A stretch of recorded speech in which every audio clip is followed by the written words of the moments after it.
Hi hello ನಮಸ್ಕಾರ ಸ್ನೇಹಿತರೆ. ಕೊನೆಗೂ ಕೂಡ ಅಚ್ಯುತ್ ತನ್ನ ಪ್ರೀತಿಯನ್ನು ಭೂಮಿ ಮುಂದೆ ಹೇಳ್ಕೊಳ್ತಾನೆ. ಜೊತೆಗೆ ಅವರ ಒಂದು ಮ್ಯಾರೇಜ್ ಸ್ಟೋರಿ ಕೂಡ ಮನೆಯವ್ರ ಮುಂದೆ ರಿವೀಲ್ ಆಗಿದೆ. ಹಾಗಿದ್ರೆ ಇಲ್ಲಿ ದೇವಿಯಾನಿ ಆತಂಕಗೊಂಡಿದ್ಯಾಕೆ, ಭೂಮಿ ಆತಂಕ ಪಟ್ಟಿದ್ಯಾಕೆ, ಇದು ಎಲ್ಲವನ್ನ ಕೂಡ ತಿಳ್ಕೋಬೇಕು ಅಂದರೆ ಈಗಲೇ ನಮ್ಮ ಈ ಚಾನಲ್ನ ಸಬ್ಸ್ಕ್ರೈಬ್ ಮಾಡಿ, ಹಾಗೆ ಒಂದು ವಿಡಿಯೋವನ್ನು ಪೂರ್ತಿಯಾಗಿ ನೋಡೋದನ್ನು ಯಾವುದೇ ಕಾರಣಕ್ಕೂ ಕೂಡ ಮರಿಬೇಡಿ.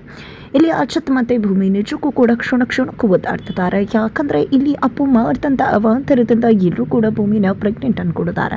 ಈ ಕಡೆ ತಾನು ಪ್ರೆಗ್ನೆಂಟ್ ಅಲ್ಲ ಅನ್ನೋದು ಭೂಮಿಗೂ ಗೊತ್ತದೆ, ಅಚ್ಯುತ್ಗೂ ಕೂಡ ತುಂಬ ಚೆನ್ನಾಗಿ ಭೂಮಿ ಪ್ರೆಗ್ನೆಂಟ್ ಅಲ್ಲ ಅನ್ನೋ ವಿಷಯ ಗೊತ್ತದೆ. ನಾವು ತಮ್ಮ ಗಡಿ ರೇಖೆಯನ್ನು ದಾಟಿಲ್ಲ ಅಂತಕ್ಕಂಥ ವಿಷಯ ತಿಳಿದಿರ್ತಕ್ಕಂಥ ಅಚ್ಯುತ್ ಮತ್ತು ಭೂಮಿ ಈ ಒಂದು ರಿಪೋರ್ಟ್ ಈ ರೀತಿ ಬರೋದಕ್ಕೆ ಹೇಗೆ ಸಾಧ್ಯ ಅಂತ ಹೇಳಿ ಸೆಕೆಂಡ್ ರಿಪೋರ್ಟನ್ನು ತೆಗೆದುಕೋಬೇಕು, ಸೆಕೆಂಡ್ ಒಪಿನಿಯನನ್ನು ತೆಗೆದುಕೋಬೇಕು ಅಂತ ಮುಂದಾಗ್ತಾರೆ. ಬಟ್ ಮನೆಯಿಂದನೇ ಹೊರಗಡೆ ಹೋಗೋದಕ್ಕೆ ಭೂಮಿಯಿಂದ ಸಾಧ್ಯ ಆಗುವುದಿಲ್ಲ. ಇದರ ನಡುವೆ ದೇವಿಯಾನಿ ಮಗನೊಂದು ಪ್ಲಾನ್ ಅನ್ನು ಮಾಡ್ತಾರೆ. ಬಿಕಾಸ್ ಇಲ್ಲಿ ಭೂಮಿ ಪ್ರೆಗ್ನೆಂಟ್ ಅಲ್ಲ ಅನ್ನೋ ವಿಷಯವನ್ನು ಮನೆಯವ್ರ ಮುಂದೆ ರಿವೀಲ್ ಮಾಡಬೇಕು ಅಂತ. ಯಾಕಂದ್ರೆ ಇಲ್ಲ ಅಂದ್ರೆ ಅಚ್ಯುತನ 50% ಆಸ್ತಿಯನ್ನ ಭೂಮಿ ಮಗುಗೆ ಬರ್ದಿಡ್ತೀನಿ ಅಂತ ಹೇಳ್ತಾರೆ. ಇದರಿಂದ ರೊಚ್ಚುಗೆದ್ದಂತ ದೇವಿಯಾನಿ ಅಪ್ಪುಗೆ ಒಂದು ಪ್ಲಾನ್ ಹೇಳ್ಕೊಡ್ತಾರೆ. ಅದ್ರ ಪ್ರಕಾರವಾಗಿ ದೇವಿನಿ ಮನೆಯಿಂದ ಹೊರಗಡೆ ದೇವಸ್ಥಾನಕ್ಕೆ ಅಂತ ಮನೆಯವ್ರನ್ನ ಕರ್ಕೊಂಡು ಹೋಗೋದು. ಆ ಒಂದು ಟೈಮಲ್ಲಿ ಅಪ್ಪು ಭೂಮಿಯನ್ನ ಕೆಳಗಡೆ ಬೀಳಿಸೋದ್ರ ಮುಖಾಂತರ ಆಕೆಗೆ ಅಬೋಷಣ ಆಯಿತು ಅನ್ನೋ ರೀತಿಯಲ್ಲಿ ವಿಷಯವನ್ನ ತರಿಸ್ತಕ್ಕಂಥದ್ದು ಇಂಥ ಒಂದು ಮಹಾ ಪ್ಲಾನನ್ನು ಮಾಡ್ತಾರೆ. ಅದರದ್ದೇ ಪ್ರಕಾರ ಮನೆಯವರೆಲ್ಲರೂ ದೇವಸ್ಥಾನಕ್ಕೆ ಅಂತ ಹೋಗ್ತಾರೆ. ಅದೇ ಟೈಮಲ್ಲಿ ಅಪ್ಪು ಭೂಮಿಯನ್ನು ಆ ಒಂದು ಟೇಬಲಿಂದ ಕೆಳಗಡೆ ಬೀಳಿಸೋ ಪ್ರಯತ್ನಕ್ಕೂ ಕೂಡ ಮುಂದಾಗ್ತಾರೆ. ಟೇಬಲಿಂದ ಇನ್ನೇನು ಭೂಮಿ ಕೆಳಗಡೆ ಬೀಳಬೇಕು ಅನ್ನೋದ್ರ ಒಳಗಡೆ ಅಚ್ಯುತ್ ಹೋಗಿ ಇಟ್ಕೋತಾನೆ. ಇದರ ನಡುವೆ ಅಷ್ಟರಲ್ಲಿ ದೇವಸ್ಥಾನಕ್ಕೆ ಹೊರಟಂತ ಎಲ್ಲರೂ ಕೂಡ ಮನೆಗೆ ವಾಪಸ್ ಆಗಿರ್ತಾರೆ.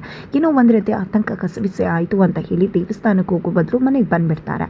ಇದೇ ಒಂದು ಟೈಮಲ್ಲಿ ಇಂಥ ಒಂದು ಅನಾಹುತ ಘಟಿಸಿದ್ದನ್ನು ನೋಡಿ ಸಂಗೀತ ಅವರು ಶಾಕ್ ಆಗ್ತಾರೆ. ಯಾಕೆ ಭೂಮಿ ಈ ರೀತಿ ಹೋಗುತ್ತೆ ಅಂತ. ಈ ಕಡೆ ಅಚ್ಯುತ್ ಅಂತೂ ಭೂಮಿಯ ಒಂದು ಟೇಬಲ್ ಅನ್ನ ಇಟ್ಕೊಂಡಿತ್ತು. ಅಪ್ಪು ಅಂದಮೇಲೆ ಅಪ್ಪುನೇ ಈ ಕೆಲಸ ಮಾಡಿರ್ಬೇಕು, ಅಪ್ಪುನೇ ಕಾಫಿ ಕೇಳಿರ್ಬೇಕು ಭೂಮಿನ ಅಂತ ಹೇಳಿ ಅಚ್ಯುತ್ ಪ್ರಶ್ನೆ ಮಾಡ್ತಾರೆ.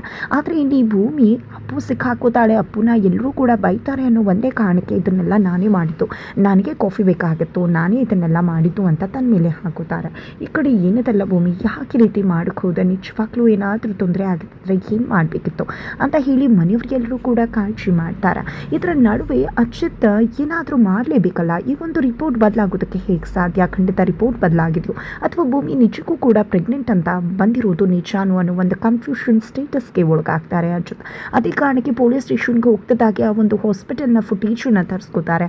ಆ ಒಂದು ಫುಟೇಜಲ್ಲಿ ಅಪ್ಪು ಹೋಗಿದ್ದೆ ಮಾಸ್ಕ್ ಹಾಕೊಂಡು ಒಬ್ಬ ವ್ಯಕ್ತಿಗೆ ದುಡ್ಡು ಕೊಟ್ಟಿದ್ದನ್ನು ಎಲ್ಲವನ್ನ ಕೂಡ ಗಮನಿಸಿದಂಥ ಅಚ್ಯುತ್ ಆ ವ್ಯಕ್ತಿಯನ್ನು ತನ್ನ ಒಂದು ಪೊಲೀಸ್ ಸ್ಟೇಷನ್ಗೆ ಕರೆಸ್ಕೊತಾರೆ. ಪೊಲೀಸ್ ಸ್ಟೇಷನ್ಗೆ ಕರೆಸ್ಕೊಂಡಿದ್ದೆ, ನೋಡಿ ನನಗೆ ಒಂದು ರಿಪೋರ್ಟ್ ಚೇಂಜ್ ಆಗಬೇಕಾಗಿತ್ತು, ಆ ಒಂದು ಕೆಲಸ ಮಾಡಿಕೊಂಡ್ರೆ ನಿಮಗೆ ಎಷ್ಟು ದುಡ್ಡು ಬೇಕು ಅದನ್ನು ಕೊಡ್ತೀನಿ ಅಂತ ಹೇಳ್ತಾರೆ.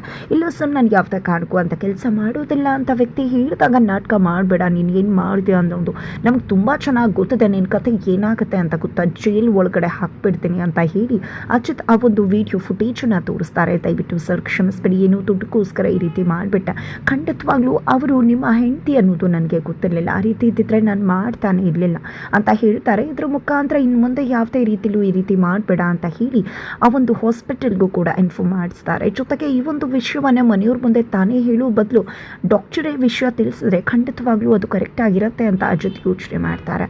ಹಾಗಾಗಿ ಡಾಕ್ಟರ್ಗೆ ಅಜಿತ್ ಇನ್ಫಾರ್ಮ್ ಮಾಡ್ತಾರೆ. ತದನಂತರ ಇಲ್ಲಿ ಸಂಗೀತ ಅವ್ರಿಗೆ ಡಾಕ್ಟರ್ ಕಾಲ್ ಮಾಡ್ತಾರೆ. ಕಾಲ್ ಮಾಡಿದೆ, ನೋಡಿ ಪ್ರಾಬ್ಲಮ್ ಆಗಿಬಿಟ್ಟಿದೆ, ಖಂಡಿತವಾಗ್ಲೂ ದಯವಿಟ್ಟು ಕ್ಷಮಿಸ್ಬೇಡಿ, ನಿಮ್ಮ ಸೊಸೆ ಭೂಮಿ ಪ್ರೆಗ್ನೆಂಟ್ ಅಲ್ಲ, ಸಾಫ್ಟ್ವೇರ್ ಪ್ರಾಬ್ಲಮಿಂದ ಆ ರೀತಿ ರಿಪೋರ್ಟ್ ಬಂದಿದೆ ಅನ್ನೋ ವಿಷಯವನ್ನು ತಿಳಿಸ್ತಾರೆ.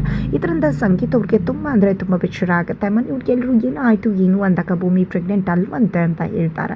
ಅಷ್ಟರಲ್ಲಿ ಅಜಿತ್ ಕೂಡ ಅಲ್ಲಿಗೆ ಬರ್ತಾರೆ.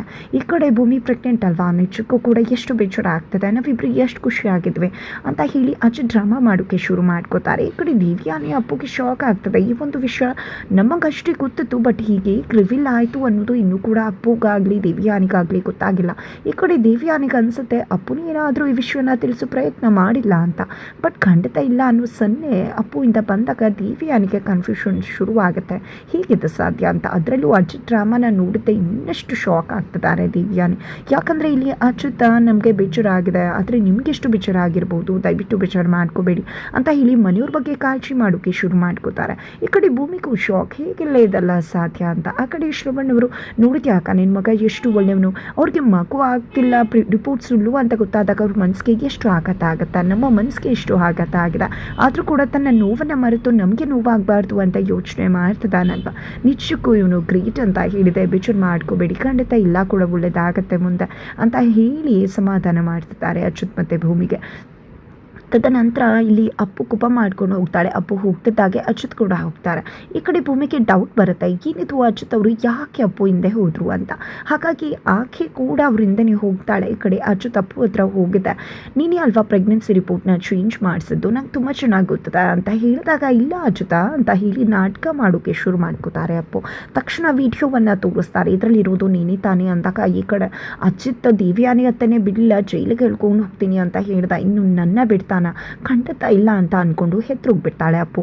ಈಗ ನಿನಗೆ ಹೆಲ್ಪ್ ಮಾಡುತ್ತಲ್ವ, ಅವ್ನ ಕೆಲಸ ಕಳ್ಕೊಂಡಿದ್ದಾನೆ, ನಿನಗೂ ಕೂಡ ಶಿಕ್ಷೆ ಆಗಲೇಬೇಕಲ್ವ, ನಾನು ಮನೆಯವ್ರ ಮುಂದೆನೇ ಹೇಳ್ಬೋದಿತ್ತು. ಆದರೆ ಮನೆಯವ್ರ ಮುಂದೆ ನಾನು ವಿಷಯ ತಿಳಿಸೋ ಪ್ರಯತ್ನಕ್ಕೆ ಮುಂದಾಗಲಿಲ್ಲ. ಯಾಕಂದರೆ ನಿನಗೆ ಸುಮ್ಮನೆ ಅವ್ರ ಬಗ್ಗೆ ಅವರೆಲ್ಲರೂ ನಿನ್ನ ಬಗ್ಗೆ ತಪ್ಪು ತಿಳ್ಕೊತಾರೆ ಅಂತ ಹೇಳಿ ಅಚ್ಯುತ್ ಹೇಳಿದಾಗ, ಪ್ಲೀಸ್ ಅಚ್ಯುತ ನನ್ನ ಅರೆಸ್ಟ್ ಮಾಡಿಬಿಡ್ವೋ, ನೀನೇ ಹೇಳಿದ್ರು ಮಾಡ್ತೀನಿ, ಇನ್ನು ಮುಂದೆ ಆ ರೀತಿ ಮಾಡೋದಿಲ್ಲ ಅಂದಾಗ ಯಾಕೆ ರೀತಿ ಎಲ್ಲ ಮಾಡಿದೆ ಅಂದಾಗ, ನಿನ್ನ ಮತ್ತೆ ಭೂಮಿ ಮದುವೆ ಸತ್ಯನ ಸುಳ್ಳು ಅಂತ ತಿಳ್ಕೊಬೇಕಿತ್ತು, ಅದಕ್ಕೋಸ್ಕರ ಅಂತ ಹೇಳಿ ಅಪ್ಪು ಹೇಳ್ತಾರೆ. ನಿನ್ನ ವೈಯಕ್ತಿಕ ವಿಷಯಕ್ಕೆ ನಾನು ತಲೆ ಹಾಕ್ತೀನಿ, ಅಂದಮೇಲೆ ನೀನು ಯಾಕೆ ನನ್ನ ವೈಯಕ್ತಿಕ ವಿಷಯಕ್ಕೆ ತಲೆ ಹಾಕ್ತೀಯ, ನಿನ್ನ ಗಂಡನ ಮನೆಗಿಂತ ಅಪ್ಪನ ಮನೇಲಿ ಜಾಸ್ತಿ ಇರ್ತೀಯ, ಯಾವತ್ತಾದರೂ ಕೇಳಿದಿನ ನಿನ್ನ ಗಂಡನ ಸಂಬಂಧ ಸರಿ ಇದೆಯಾ ಅಂತ, ಯಾಕೆ ರೀತಿ ಎಲ್ಲ ಮಾಡ್ತಿದ್ಯಾ ಅಂತ ಹೇಳಿ ಅಚ್ಯುತ್ ಅಕ್ಕನನ್ನು ಪ್ರಶ್ನೆ ಮಾಡ್ತಿದ್ದಾರೆ. ನೋಡು, ಅಗ್ನಿ ಸಾಕ್ಷಿಯಾಗಿ ನಾನು ಭೂಮಿಯನ್ನು ಮದುವೆ ಆಗಿರೋದು ನಿಜ, ನನ್ನ ಮೊದಲ ಪ್ರೀತಿಯ ಸಾಹಿತ್ಯ, ಆದರೆ ಭೂಮಿ ನನ್ನ ಕೊನೆಯ ಪ್ರೀತಿ, ನನ್ನ ಮೊದಲು ಕೊನೆಯ ಹೆಂಡತಿ ಅದು ಭೂಮಿ ಮಾತ್ರನೇ.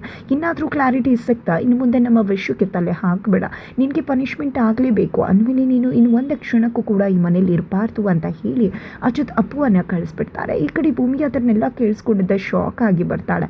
ಈ ಕಡೆ ಅಚ್ಯುತ್ಗೆ ಗೊತ್ತಾಗುತ್ತೆ ಭೂಮಿ ಎಲ್ಲವನ್ನ ಕೂಡ ಕೇಳಿಸ್ಕೊಂಡ್ರು ಅಂತ. ತದನಂತರ ಭೂಮಿ ಕೋಪ ಮಾಡ್ಕೊಂಡು ಹೋಗ್ತಾರೆ. ಇದು ನಿಜಕ್ಕೂ ಕೂಡ ಅಚ್ಯುತ್ಗೆ ಕನ್ಫ್ಯೂಷನ್ ಅನಿಸ್ತದೆ, ಏನಪ್ಪ ಇದು ಈ ರೀತಿ ಕೋಪ ಮಾಡ್ಕೊಂಡು ಹೋಗ್ಲಲ್ಲ, ಯಾಕೆ ಕೋಪ ಮಾಡ್ಕೊಂಡು ಹೋದ್ಲು, ನಾನು ಅವಳ ಪ್ರಾಬ್ಲಮ್ ಸಾರ್ಟ್ ಔಟ್ ಮಾಡಿದ್ದೀನಿ, ಬಂದು ಹಾಗೆ ಮಾಡಿ ಒಂದು ಪಪ್ಪಿ ಕೊಡ್ತಾಳೆ ಅಂದ್ಕೊಂಡ್ರೆ ಇಂಥ ಕೆಲಸ ಮಾಡಿದ್ಲಲ್ಲ ಅಂದ್ಕೊಂಡಿದ್ದೆ. ಅಚ್ಯುತ್ ಭೂಮಿನ ರೂಮಿಗೆ ಹೋಗಿ ಮಾತನಾಡ್ತಿದ್ದಾರೆ. ಯಾಕೆ ಸಾರ್ಟ್ ಔಟ್ ಆಯ್ತಲ್ವಾ ಅಂತಾಗ, ಸಾರ್ಟ್ ಔಟ್ ಆಯಿತು, ಆದರೆ ಇದಕ್ಕೆಲ್ಲ ಕಾರಣ ಹೇಳಿದ್ನಲ್ಲ ಅಪ್ಪು ಅಂತ ನಿಂಗೂ ಗೊತ್ತಾಯ್ತಲ್ಲ ಅಂತ ಅಚ್ಯುತ್ ಹೇಳ್ತಾರೆ. ಆದರೆ ನೀವು ಅಪ್ಪು ಹತ್ರ ಏನು ಹೇಳಿದ್ರೆ, ಅಗ್ನಿ ಸಾಕ್ಷಿಯಾಗಿ ಮದುವೆ ಆಗಿದ್ದು ನಿಜ, ಇವರೇ ನನ್ನ ಕೊನೆಯ ಪ್ರೀತಿ, ಇವರೇ ನನ್ನ ಕೊನೆಯ ಹೆಂಡತಿ ಅಂದ್ರಲ್ಲ, ಯಾಕೆ ಅಂದಾಗ ಅದೇ ನಿಜ, ನಾನು ಹೇಳಿದ್ದು ಏನೇನು ಸತ್ಯನೋ ಎಲ್ಲವೂ ಕೂಡ ಸತ್ಯ ಅಂತ ಅಚ್ಯುತ್ ಹೇಳ್ತಾರೆ. ಮನಸ್ಸಿನ ಮಾತನ್ನೇ ಹೇಳ್ಬಿಡ್ತಾರೆ. ಬಟ್ ಭೂಮಿಗೆ ಶಾಕ್ ಆಗುತ್ತೆ. ತದನಂತರ ಇಲ್ಲಿ ಭೂಮಿ ಏನು ಮಾತಾಡ್ತಿದ್ರೆ ಸಾಹೇಬ್ರೆ ಅಂದಾಗ, ಹೌದಲ್ವಾ ನಮ್ಮದು ಕಾಂಟ್ಯಾಕ್ಟ್ ಮ್ಯಾರೇಜ್ ಆಗಿರ್ಬೋದು, ಬಟ್ ಮದುವೆ ಆಗಿದ್ದು ಖಂಡಿತ ನಿಜ ಅಲ್ವಾ, ಅದೇ ರೀತಿ ಸಾಹಿತ್ಯ ನನ್ನ ಮೊದಲ ಪ್ರೀತಿ ಆಗಿದೆ, ನಿನ್ನ ಜವಾಬ್ದಾರಿ ನನ್ನ ಮದುವೆ ಆಗಿರೋ ತನಕ ನೀನೇ ನನ್ನ ಹೆಂಡತಿ, ಹಾಗೆ ನನ್ನ ಕೊನೆಯ ಪ್ರೀತಿ ಕೂಡ ನೀನೇ ಆಗಿರ್ತೀಯ, ಜೊತೆಗೆ ನನ್ನ ಮೊದಲನೇ ಹೆಂಡತಿ ಕೊನೆ ಹೆಂಡತಿ ನೀನೇ, ಹೇಗೆ ಅಂದ್ಕೊಂಡೆ ನೀನು ನಮ್ಮಿಬ್ಬರು ಕಾಂಟ್ಯಾಕ್ಟ್ ಮ್ಯಾರೇಜ್ ಮುಗಿದ ಮೇಲೆ ನಾನು ನಿನ್ನನ್ನು ಬಿಟ್ಟು ಬೇರೆಯವ್ರನ್ನ ಮದುವೆ ಆಗ್ತೀನಿ ಅಂತ ಎಲ್ಲವನ್ನ ಕೂಡ ಜೊತೆ ಹೇಳ್ಬಿಡ್ತಾರೆ.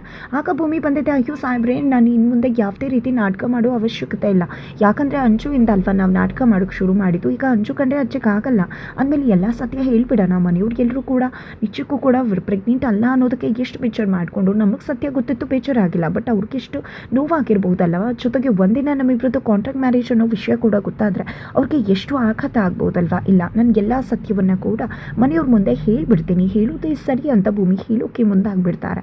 ಅದೇ ಟೈಮಲ್ಲಿ ಅಚ್ಯುತ್ ಇಟ್ಕೊಂಡಿದ್ದೆ, ಏನು ಮಾಡೋಕ್ಕೆ ಹೊರಟಿದ್ಯಾ ಭೂಮಿ, ಸುಮ್ಮನೆ ಬೇಡ ಬೇಡ ಅಂತ ತಡೀತಿದ್ದಾರೆ.